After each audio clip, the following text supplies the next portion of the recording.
Hi, Jake. It's good to see you. Hope things have gone well for you in the pause.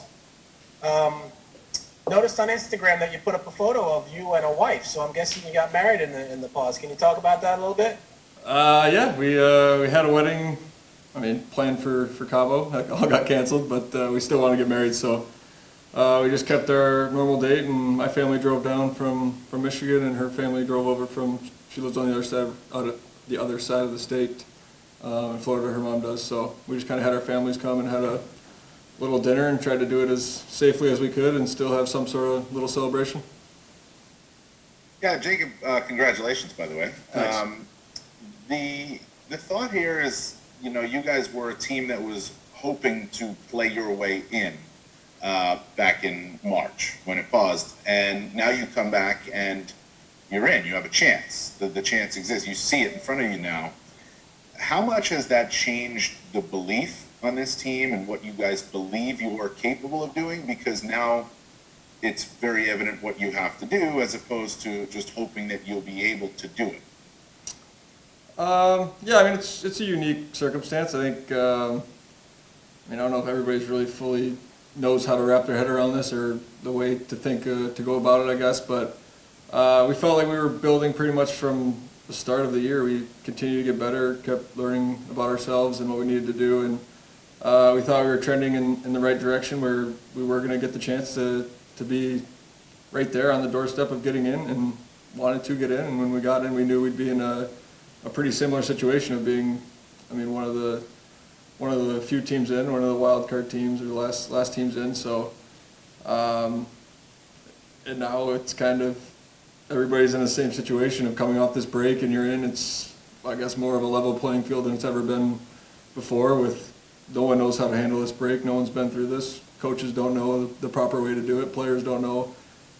Just try to do your best every day to get back to, I mean, the best game shape, the best, I guess, get your game back to the best place you can in the short period of time that you have.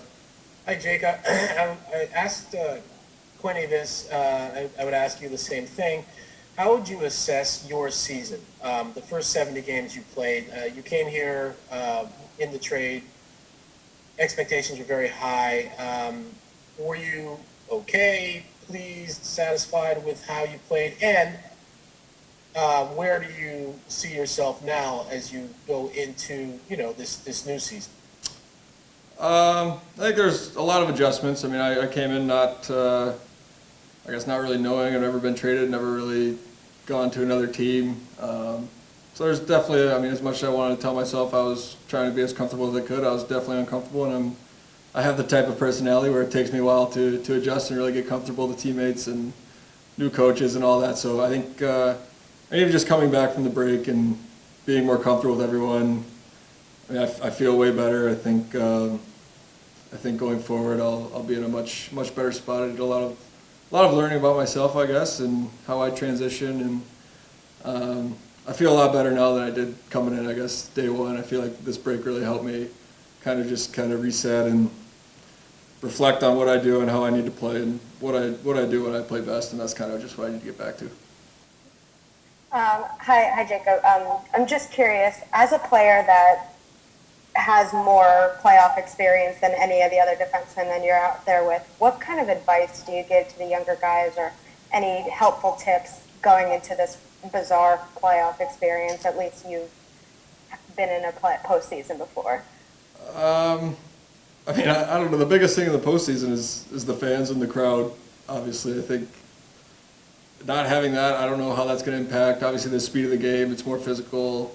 The game changes a little bit, it turns up a notch, but a lot of that I feel like is predicated off the crowd and like the environment you're in. So I really don't know. I mean, myself going into it, I've never played a game in front of no fans. I don't think anybody really has in a long time. So how that all is going to play out, I think it's going to be really reliant on your teammates and I guess the bench to really keep the energy and the pace of the game up. So in that sense, it's going to be different, but at the same time, it's definitely a playoff game, and you're playing for something, and you got to find a way to build your own energy as a team. And I think being a young team, I think we have a better chance of doing that. We're kind of young and playing freely, don't really have many expectations, so I think that's something that can work for us. Yeah, hi Jake. Quinny said that you didn't seem to have a lot of access to a lot of, trappings to stay in shape, and you found a way um, to stay in shape. Can you just talk to us a little bit about like what you were lacking? Did you have ice? Did you have gyms? Did you have like where you were? I mean, did you have difficulty like getting workout stuff? And a follow up to that is Florida being a place that's the virus is kind of spiking right now. I mean, how how do you feel about being able to stay safe while you were down there and now coming back up to New York? Yeah, so I mean, we tried to balance, I mean, being responsible and trying to stay in the best shape you could. I mean, obviously at different points it was different. My wife was in the hospital for the start of it, and then she got pulled out. But I mean, during that time, we were both pretty serious about staying at home and not going out with her, obviously being in the hospital. So at that time, I was pretty much just doing stuff out on the balcony, trying to do whatever I could, because I mean, we didn't feel like it was right to go out and go to the gym or do anything with just her being in the hospital. We didn't think that was the right thing to do. So at that time, we were kind of really doing the quarantine thing, and then as we felt things got safer and were responsible, we kind of, I mean, they closed down the gym at my apartment building. Obviously, all the gyms were closed down, so we kind of found our own way. Got into yoga, started doing a lot of yoga, and then eventually the gyms and stuff opened back up, and we obviously got ice and all that. So once that all started, it was somewhat back to normal, I guess. I don't think you'd say it's completely back to normal, but just find a way to stay busy and do stuff and keep your body active. Hey Jacob, thanks for doing this and congratulations. Thanks.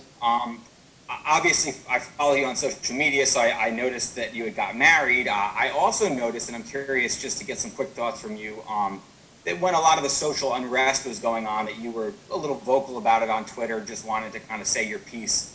Just why was that important to you to kind of speak up at that time? I think it's an important time in the world. I guess a different time in the world. It was very positive to see a lot of athletes and hockey players speak up. I mean, that's a big, I guess, piece of how change comes about, is people using their voices and recognizing and reflecting. And I think I myself did some reflecting on, I guess, my past, my thoughts, and looking at things from other people's views and perspectives. And I think that's something that everyone can do a little bit more of, and just try to advance the world, make it a little bit of a better place.